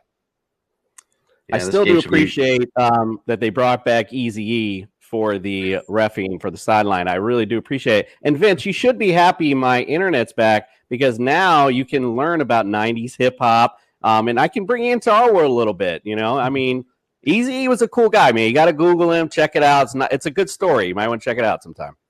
Yeah, I was listening to Clinton Black in those days, so little different style, needless to say. But the Lumberjacks here now, they're trying to get the lead. They're down by, what is that, 6 points? I'm not an accountant. Shouldn't have to be to do that math. You're there. Good job. All right. There's a flag in the officials' pants. Let's see here. All right. I think we're good to go. Third down, second down and 6. Getting a little crazy in the playoffs in the booth tonight. Oh, man. Here we go. Banks. Snap. Throwing off to the left, trying to get a man in space, and he's got him. It's Chris Williams, and he will not go down easily. Finally brought down, but a really nice play by Chris Williams. And again, with a smart play here by the Lumberjacks, get the ball on the outside and get it out there quickly, and then give the receiver / running back some space to work with. And that time, Chris Williams made the most of that effort. It was kind of interesting. They brought in Dimitri Casey in the backfield as well, too, at 6'5", 225. And that it seemed like he just drew just enough attention as well, too, where they can get the ball out into the flat to their other running back as well, too. So I do like the variety of personnel they're using in the backfield. Hopefully that can get something going for them. All right, Banks back there looking, handing off. This is Casey up to the right. Nowhere to go that time. And maybe he's a little better as a decoy than actually get the ball after all. Yeah, no, he's had some plays. Like not a lot of energy on the. It seemed like he was basically walking to the line once he got the ball. I know, big boy's there, bro, but like you got to hit the hole a little harder than that. You guys look like you're walking. You're not going to produce much doing it that way. Yeah, if you're not going to hit the hole, you at least got to try to break it out to the outside, do something other than stand there and watch them tackle you. Chris Williams will be the lone back this time, so they got more receiver sets, 2 to each side. Derek Banks takes the snap. Fumble on the snap, throwing it out to the left, overthrows his man out of bounds, incomplete. I'll tell you, DJ, it looked like that time if he could have had a decent snap, he could have taken it straight up the middle himself and had some room to roam there. But another bad snap, and Jason, we've seen it all season long, but especially these last couple weeks, just a lot of problems with those snaps. Yeah, I think you pointed it out to DJ. I mean, if maybe that's what he was looking at when that ball came out, because he might have noticed what you were seeing, wanting to get that ball right away, and just took his eyes off it. And again, bad snap. So got to get these exchanges done, or you're not going to move the ball forward. That's 101. Snap to Banks, throwing to the right side. It's caught. One move made. Avoids the tackle. Still on. Is he still up? Wow. He's still going. Wow. That might be the play of the year right there. A huge play by Marvin Carter, refusing to go to the ground. Shades of Michael Dyer on that play, keeping his feet, holding on to his balance as well, too. Could have walked the tightrope all the way down in a huge play for the Lumberjacks as well, too. I'm still not 100% sure how he wasn't down. I don't know how he managed to completely change the laws of physics and keep himself going, but that's a huge play that they needed to get back in this game. Just call him Neo. Here we go. Fumble, and Banks falls on it. That's an exchange fumble there, trying to get it to the running back and maybe held on to it too long. And at some point, if you're the running back, you're just going to grab it and pull it away from the quarterback, so you don't have that issue. But Banks, I think, was trying to maybe even pull it back, held on to it too long on that read option, and they're going to lose some yards on that play. 2nd and 14. Lumberjack in scoring range, and a touchdown and conversion gives them the lead. We're going to see what they can do here. Dimitri, Casey in the backfield with Williams. They're going to give it to the wide receiver coming across. He breaks the tackle. It's Carson again. Carter again. He fumbles. Another fumble. Fall on. Let's see what the referee's Easy E says. First down. Incredible. He fumbled the ball, and I wasn't sure if they got it before they went out of bounds, but Easy E says they did. There's a player down. Easily, he approached the first down. Let's put it that way. Great job by the Roughnecks. Again, we talked about it earlier, proving that they are true Roughnecks with this great defense and timely turnovers. That's what you need if you want to win ball games. Great job by the Roughnecks. Hey, guys, the clock's ticking. Remember the score from last game. We got ourselves a Jason Adamas out here predicting the future, as by the looks of it as well, too. And kind of want to point out how for the Lumberjacks, everything has been so easy throughout the season, but right now everything just looks so hard. Even that play, like he had to break 2 tackles to gain 2 yards before fumbling. The defensive line for the Roughnecks is manhandling the Lumberjacks offensive line, both inside and outside. Yeah, Jacoby Cass was having a conversation with the official. Looked like he was trying to tell him, hey, that wasn't a fumble. But the official, from what we've seen from him all season, doesn't really care what the players have to say. And so the Roughnecks will line up 1st and 10, and another opportunity to try to extend their lead here with approximately 3 minutes to go in the 3rd quarter. Yeah, this is a big drive right here. I mean, I talked about a big drive earlier before the half, but this is huge right here. Lumberjacks got to make a stop here. You can't go up by 2 scores with this time left. Lots of pressure on Ortiz. Rolling right, throwing right. This one is out of bounds and incomplete. A good job by Ortiz to get rid of it and to not put it in a dangerous spot. He throws it out of bounds so it cannot be intercepted. Because if you're the Roughnecks right now, you don't want to turn the ball over. And at the very least, a little bit of a drive and maybe flip that field over and give them some bad field position. And that was a huge job by Devontrez Jackson, I believe, as well, too. Immediately it was in Ethan Ortiz's face and forced him to have to roll out and basically make a decision, either get hit or get this ball out of bounds. So that he's made a few huge plays here in the second half as well. So we'll see if him and this defensive line for the Lumberjacks can make a few plays to help their offense out a little bit, maybe get them the ball in better field position like we saw early in the game. And he had someone streaking down the field as well, DJ. So if he doesn't get in his face, who knows? We might have seen another connection like we saw earlier today. So that was a huge play. I do agree. You can tell the players are getting tired. There's a lot of different players on the field now versus what we've seen throughout the game. So guys trying to get breathers. You said there as Devontrez Jackson got through and made a play, he comes off because he's tired. That's a big boy, 6'2", 285 Jackson is. So he's going to need a break. Oh, here we go. A big straight up the middle rush. Ortiz trying to get away. He cannot. A perfect jump by the defense. Well-timed and a good job by the defense to get out there and make the play. It looks like it is Dimitri Casey again with a big play. But there's a flag. It looks like it is being declined. He's doing the hula. Let's see here. Yeah, I have to say on that play, Vince, I was just kind of curious if the line was upset with Ortiz at the moment because they were just like, hey, go ahead and get our quarterback, bro. That's basically what that looked like. I didn't realize we were watching the starter right now, and they were just kind of making a statement to Paul Crew there, or to Ethan Ortiz or something. Just literally will let him walk right up the middle. I don't know if he was shot out of a cannon and got that fast, or if the offensive line was retaliating for some reason, because it doesn't get much faster than that. A lot of good movie content here for you tonight on the LFA playoff matchup. 14-8, third quarter winding down. Roughnecks, at least in my opinion, surprisingly in the lead. Ortiz back at quarterback, Youngblood beside him to his left. Two tight ends lined up here. A bad snap again. Ortiz picks it up. Now he's going to try to make the motive, but the play is called dead.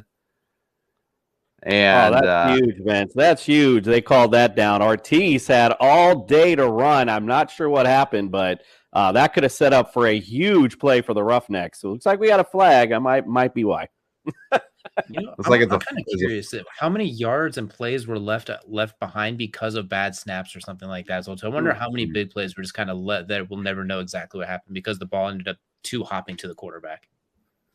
Yeah, that was out week as well, and not only this week with the snaps, but also in between the exchanges as well. We've seen that also. Again, this is fundamental stuff. Got to get this going, or the play goes nowhere, guys. All right, so here we go. Ortiz towards the end of the third quarter, back to snap again. That two tight end set. Youngblood is the running back, and pitches it out. Fumble. He gets it back. And brought down. That was an ugly-looking play there. If I'm the Roughnecks head coach, I'm going, guys, that's not how we drew it up. Especially when you have the lead, you just kind of have to control things and don't shoot yourself in the foot. Well, you kind of just aimed the gun directly at your foot with that play as well, to a pitch out and the running back unable to control it. Now you have a 4th down and 24 as well. All you had to really do is kind of fall forward for 4 plays. You could have kneeled it out for 4 plays and been a better spot than you are right now. Well, they might have got distracted by the truck putting the frame on the TV incorrectly. So, just having some fun with the guys in the booth. Hayden, we love. All right, let's see here. I thought it's a fantastic game. I think we're still in. Still not perfect. Like, I hate leaving high-scoring players on my bench. The worst, man. In fact, hate it even more when I put injured players and they're in my starting lineup. Can't have that. And I need a life. The waivers, the trades, every single week, it grinds on me. So we at Underdog Fantasy want to make fantasy football easier for everyone out there. It's called Best Ball, and we set your optimal lineup for you each and every week. You can do it all year long. We have drafts going all the way from February to week 1 of the NFL season. What are you waiting for? Use our awesome early sign-up offer to get a little extra something on that first deposit and that first time you play on Underdog Fantasy. You put them up, reach the skies, cause the stars up above, cause it's one time for the underdog, one time for the underdog.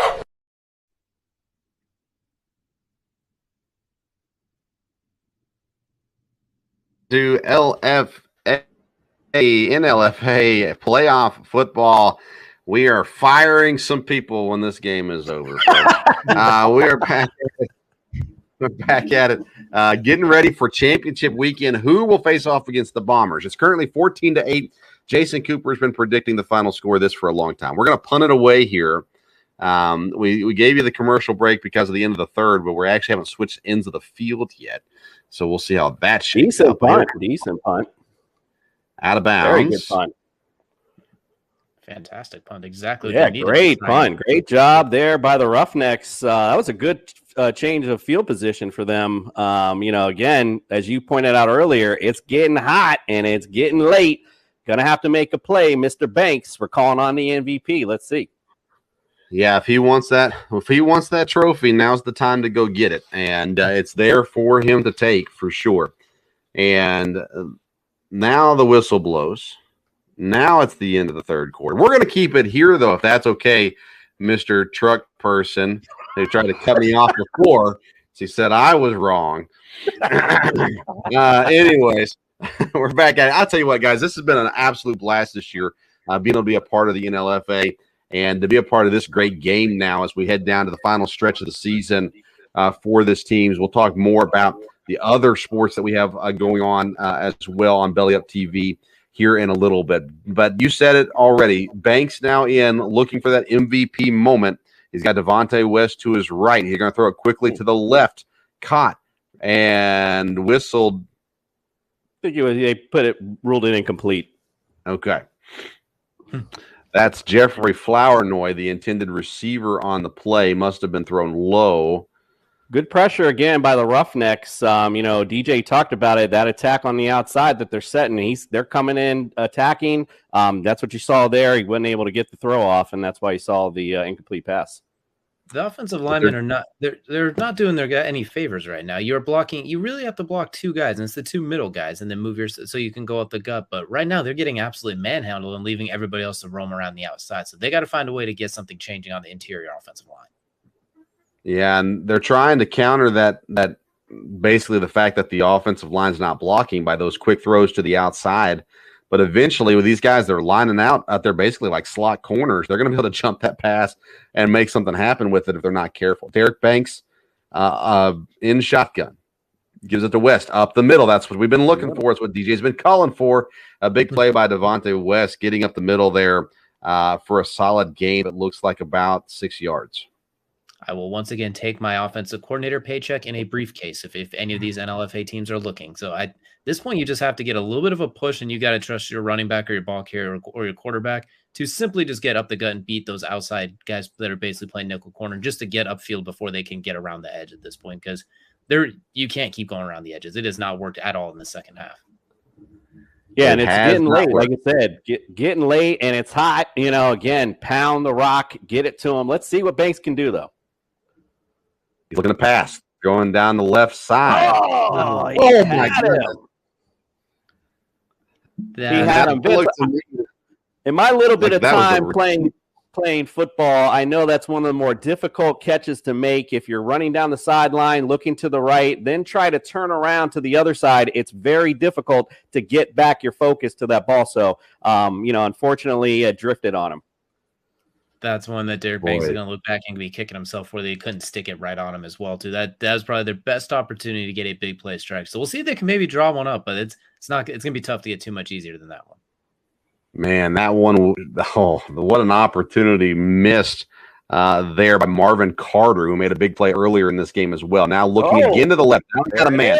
First down and a lot of room to go.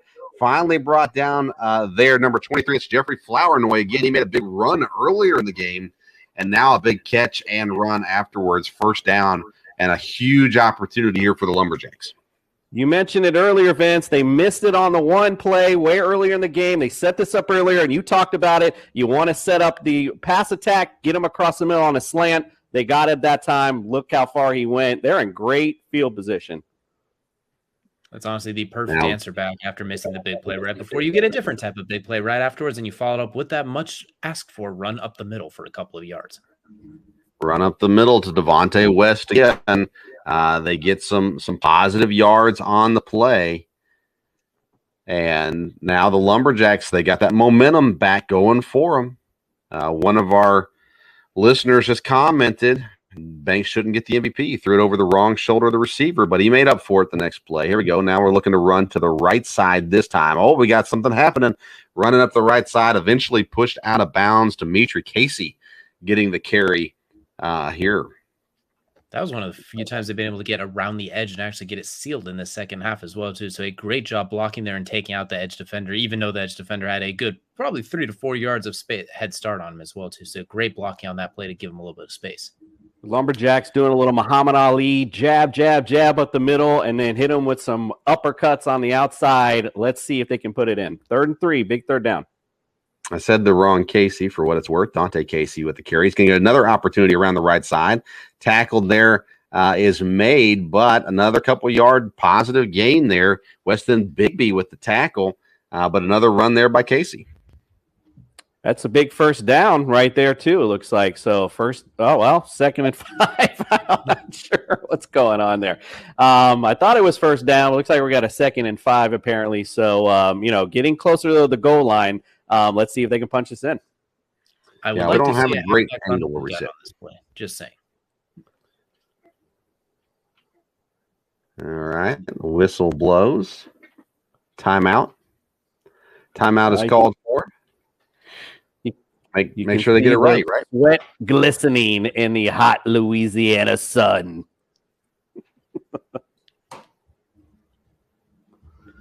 You can say that sentence multiple different ways and make it either a positive thing or a negative thing, right? And here we go. Banks, the handoff. We're going to see another run. They're just continuing to pound that right side, and he is down this time. That one is Dimitri Casey. So the Casey brothers getting a lot of touches here late in the game. Third down. Just kind of go back to what they've been doing so successfully all year as well, too, is just getting the ball up and down, like getting it vertically, not trying to stretch it too much horizontally. Put your foot in the ground and get north and south.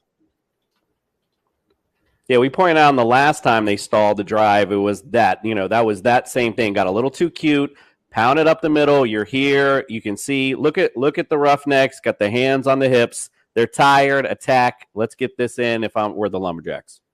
You should be able to get 2 yards. Dimitri Casey and Devontae West in the backfield with Banks. Banks is looking to throw the football, though. He throws it over the middle. It is caught. Touchdown. What a man-sized catch right there. That's a Wheaties catch. That's the one for the Wheaties box so far. He showed some incredible strength prying that one from the defender as well, too. It's a little bit of a 50-50 ball, but the receiver managed to make that a 75-20 ball with a fantastic effort. And a huge touchdown catch right there. Touchdown Lumberjacks. They tie the game 14-14. Now we got a huge extra point here. Huge indeed. My thought here is, do the Lumberjacks go with just running up the gut like we always ask for? Or is this where they try and get too cute? This is what I'm wondering as well, too, because sometimes the simplest option is the best option. So I wonder if they overthink it or if they just like Derek Banks take this one right up the gut. I go with your MVP. I say go slant right. They're going to run it, though. It's Casey up the middle. He gets it. He steps it in. A little prime action there as the Lumberjacks take the lead 16-14 with just under 7.5 minutes to go in the first ever NLFA playoff game on Belly Up TV.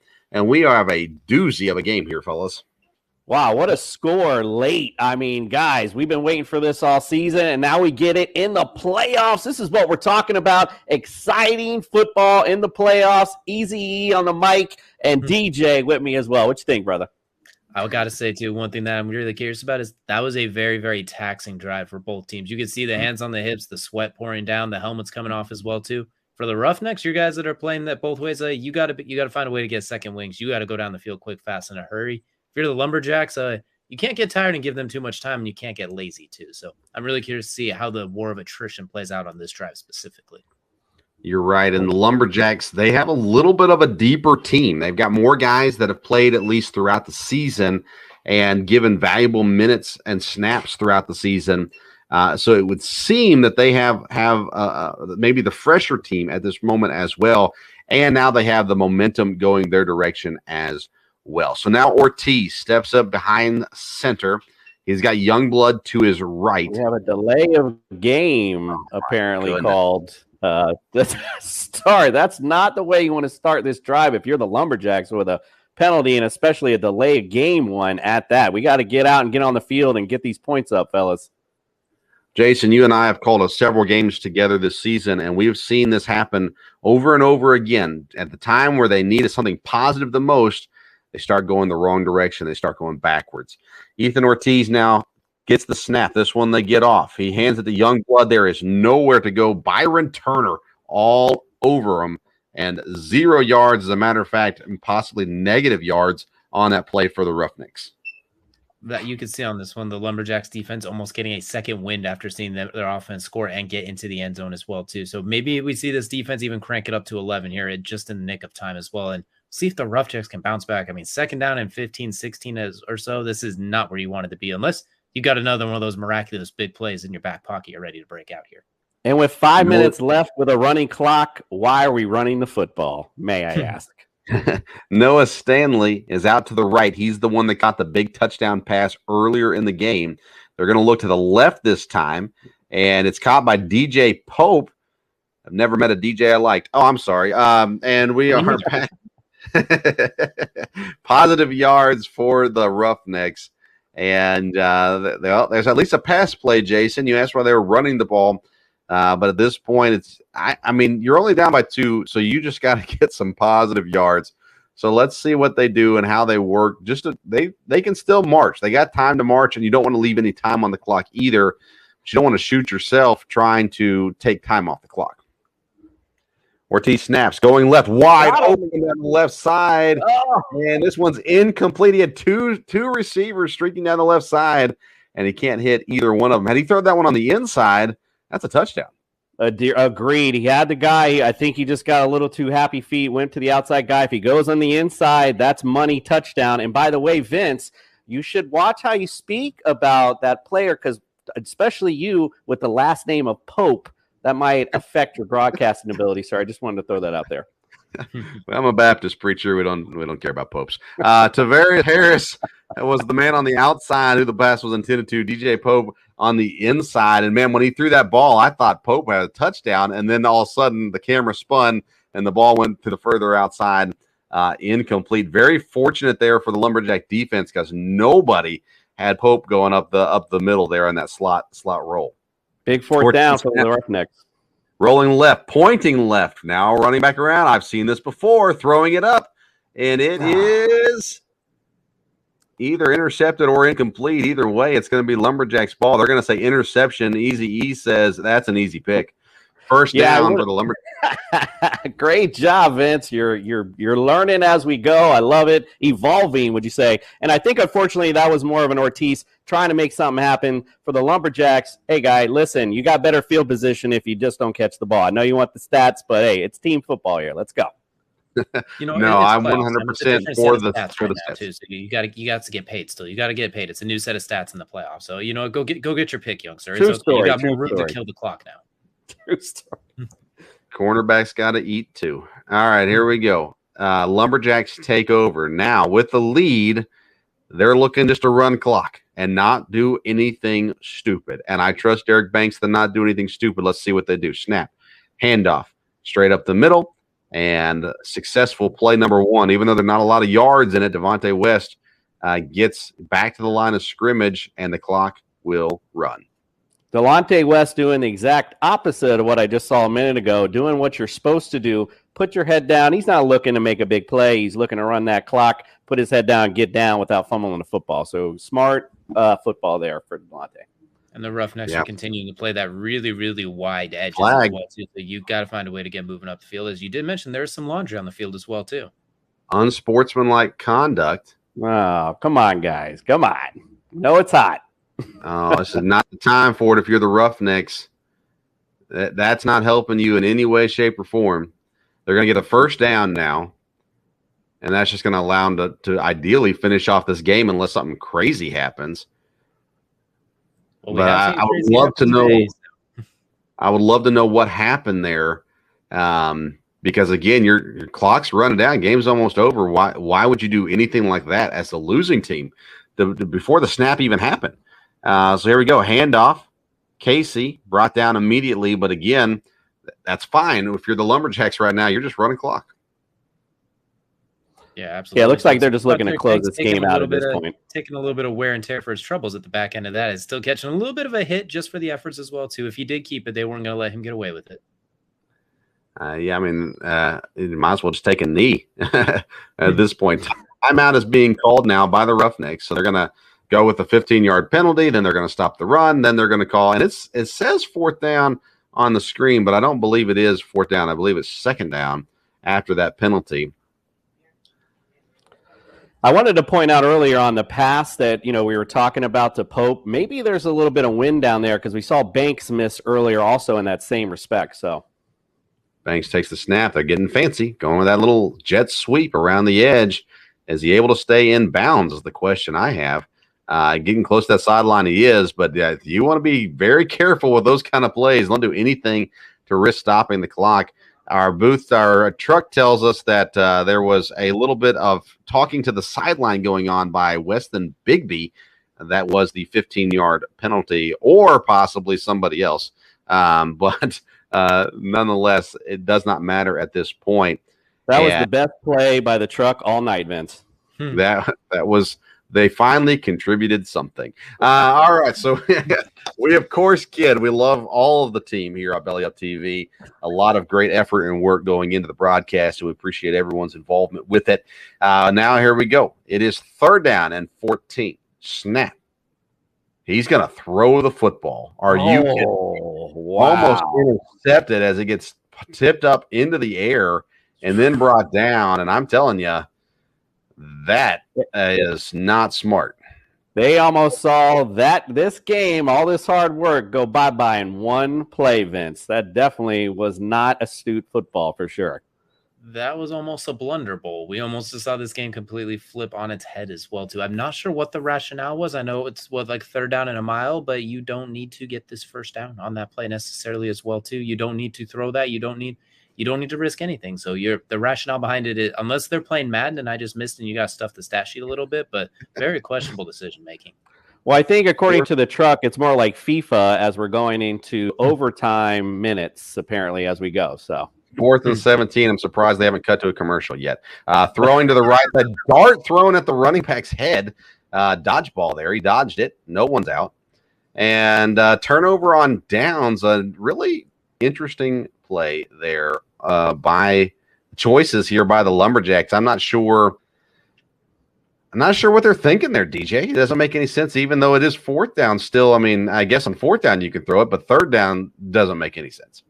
I'm confused. You're a run-first team in the first place, so it's not like you're a team that passes it all the time and this is how you move the ball. Like, your bread, butter, and everything else on the plate is usually running the ball. So I don't see why you didn't just go right up the gut a few times, and then maybe on a 4th down you'd have a more manageable and you could toss it. But I'm really confused right now. I really don't know what the rationale was. Maybe I'm just missing something. I think I might be able to help that because it's a running clock. Like, our mentality of running up the middle and running the clock doesn't matter. We could throw the ball and run the clock. Let's stop in the last minute of each half. Or that I guess I can't tell. Flag on the play here as they the Roughnecks go the wrong direction. Let's see what the call is. The referee is maybe here looking. Still looking. A lot of confusion. The players look confused. The officials look confused. The downs don't matter. They want to accept it. Holding on the offense. Asking if they're going to accept it, Vince. And they chose not to. So they still went backwards on the play, though. They tried to run it there and did not work. You got to be looking at some deep passes now. Again, you got DJ Pope, Tavares Harris on the left side, Noah Stanley on the right side. Ryan talked pregame about a receiver that has done a lot of good things this season, Darian Jacobs-Hudson, not playing in this game. Not sure if it's injury related or what it might be. But we're going to see now Tavares Harris actually goes to the right side this time. Bigby in the backfield. Ortiz takes the snap, pitching it to Bigby, who's looking to throw it down the right side. Incomplete. Ortiz was hoping for a flag. Doesn't look like he's going to get it. Well, they did take some notes from you in the pregame as well, too, with Bigby having some quarterback experience, getting him involved there. But it might have been a little too little, a lot too late, and another bad snap in the way, kind of holding back what could have been. Yeah, they're not going to – I don't think you're going to have your safeties pull up on that play. So I think you might have saved that one for earlier. Good point as well. But, yeah, I like the idea of trying something. But, again, with Ortiz, that pass he threw in the first half, that was just so beautiful. Why not just get, 5 guys up there on the line and make an effort here? Try to get somebody open. They're going to go 2 to the right again, 1 to the left. Bigby will be in the backfield to the left of Ortiz. Ortiz now takes the snap. Bad snap. It's high. He's going to throw it out to the left. It is incomplete, I believe. Yeah, it's too bad he just could have waited a little bit more. He had looked like he had the running back swiveling on the wheel route wide open. Could have made something of that. Maybe even ran out of bounds. So missed an opportunity there. I'm curious about the slant, why they had a slant on there in the first place. I think you'd want your outside guys clearing deep to try and get those big plays, because even if he catches the slant, he's not going much farther as well too, unless he Houdini's his way forward. So curious if they're not gonna start trying to stretch the field a little bit more. Well, I think that was the play though, DJ. I think they were, and I think he just read it wrong. You're supposed to bring the guy in, maybe hope that wheel route goes deep, and he just went for the slant guy, like you said. Why are we throwing it to that guy? I don't know. Your guess Ortiz is takes the snap, throwing to the left, looking for Bigby. Bigby cannot pull it in, incomplete, and that was 4th down. And turnover on downs now. The Lumberjacks, I believe, take over on downs. And what a miserable last possession there for the Roughnecks. Really couldn't make anything happen with the opportunity they had. Yeah, just stall. Sorry, Dito. I thought you were going. Stalled drives, unfortunately, by the Roughnecks and missed opportunities. Lots of turnovers, though, on both teams, but looks like Banks made his claim to the MVP title tonight by bringing it home for his team today. Big drive for them. They made the play when it happened, and let's not forget, the 2-point conversion is the biggest thing. Walked it right in the end zone with some high stepping. The victory formation here for the Lumberjacks. They're going to bring everybody in tight for the big kneel down. Let's talk quickly. I'm sure the post-game crew will talk about it as well. Now the matchup looks like it's Lumberjacks versus Bombers. Kind of the matchup we were hoping for, just in regards to the games that we've seen so far this season. What do we think about Derek Banks versus AJ Esther in the championship? One thing I will point out, too, before I let Jason go, is I think the Bombers are watching this one, and their defensive coordinators have a big old grin on their face, because we saw the Roughnecks, a team not known for any defense whatsoever, find a way to put the clamps on this offense for the greater part of 2.5 to 3 quarters. So I think that's something to look at and see how the Lumberjacks will adjust their offense, knowing that they're going to see a very similar type of defense next year as far as scheme goes, or next week, excuse me. Yeah, and the Bombers, look, every time, they've put it to the Lumberjacks. They match up well with them. So we'll see what the Lumberjacks bring next week. But I'm excited to see both MVP candidates go against each other. Hopefully the Lions hold up and we get some good football like we saw today. But again, Bombers are no joke, especially against the Lumberjacks. They match up well, so we'll see. Well, gentlemen, the final score, 16-14. The Roughnecks cannot hold on to their lead. Lumberjacks take the lead. That sets up Lumberjacks and Bombers next week. And it's a fun game, actually a really fun game today, very closely fought. Let's get our thoughts now from the guys handling things back in New York. Andrew LeDuc and Ryan McCarthy join us now. Was that the problem with the booth? It was so far away? Was that why? That may have been what it was. Yeah, no, look, this game delivered on all aspects. This is exactly what we wanted to see, a nice, close, hard-fought matchup. We thought the Roughnecks had some opportunities there at the end to close it out.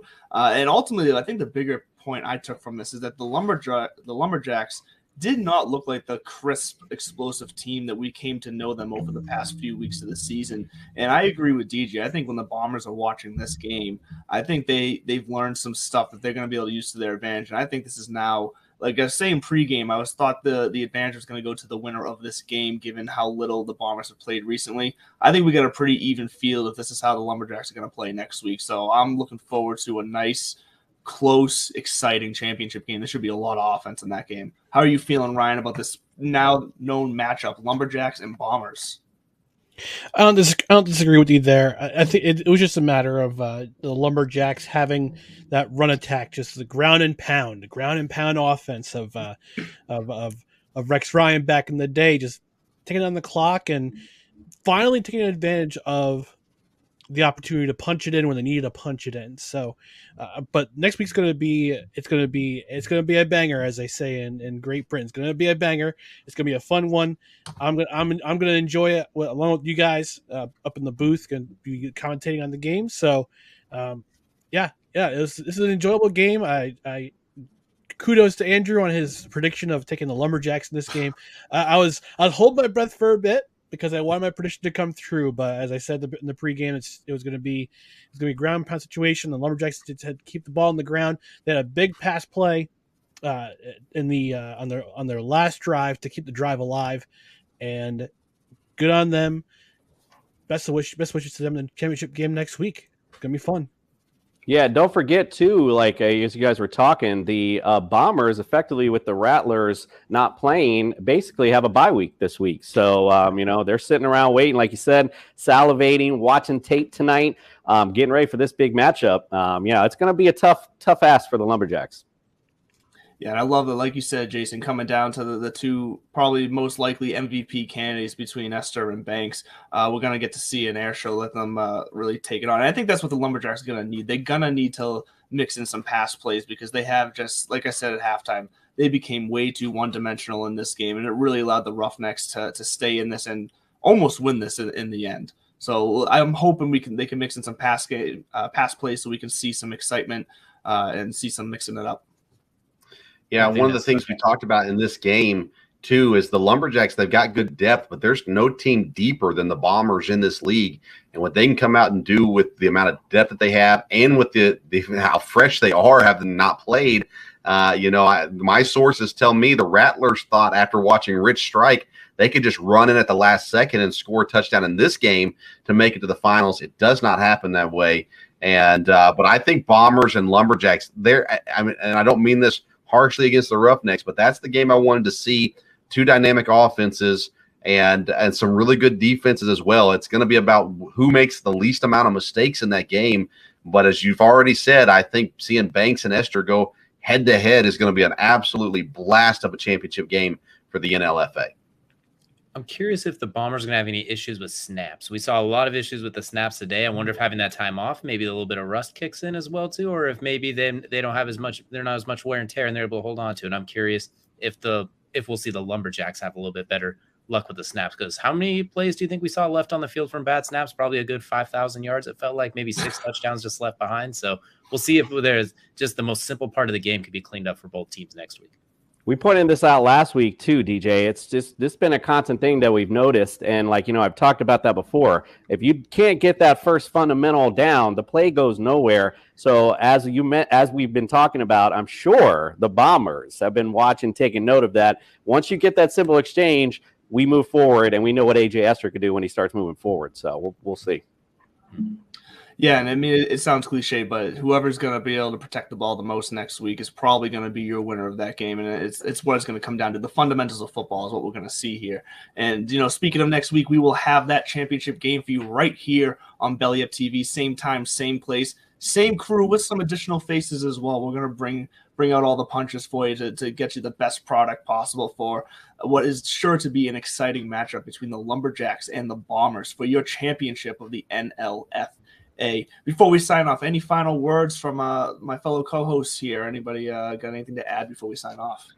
I just want to remind people, if they're like football this time of year, tomorrow night on Belly Up TV, tune in. We got more of it, a brand new league to Belly Up TV, so make sure you tune in. We're going to continue live sports to you and great coverage from Belly Up Sports all together. I will be on that call. I'll be on play-by-play for that game, so don't miss out. It'll be fun. Yeah, we got some more things coming up too. We have some basketball. Me and Andrew have a little show with some croquet. Believe it or not, we can make shiny balls interesting. We can do anything. But we got a lot of great stuff coming up to Belly Up TV. It's so keep joining in, keep tuning in. Along with all these fellas here, have some amazing shows. So check all that great stuff out as well. Yeah, and also on YouTube right now, along with this broadcast, as this broadcast ends, stay on YouTube on Belly Up Sports channel. We got ERICA Racing. Got a contest going on right now. Vroom, vroom. Vroom for sure. Well, that's going to do it for us here on Monday Night Mayhem. One more big championship week for you. For all Wait a minute. Hold on, Andrew. Let your crew member. DJ's dog wants to take a poop right on his bed before we head out. It was a rough stretch. It's a rough stretch for the game as well too. So we'll just let him get his airtime next time. We'll put Amber Heard out and let's end this broadcast. So. Well, that's a great note to end on. Way to go, Andrew. That's enough to say anything after that one. We had easy E references. We had an Amber Heard reference. I think we can call it right now. We can call it. We will see you next week for NLFA championship game for all you fans. Make sure to tune back in, same time, same place. We'll be here for you. Have a good rest of the week, everyone.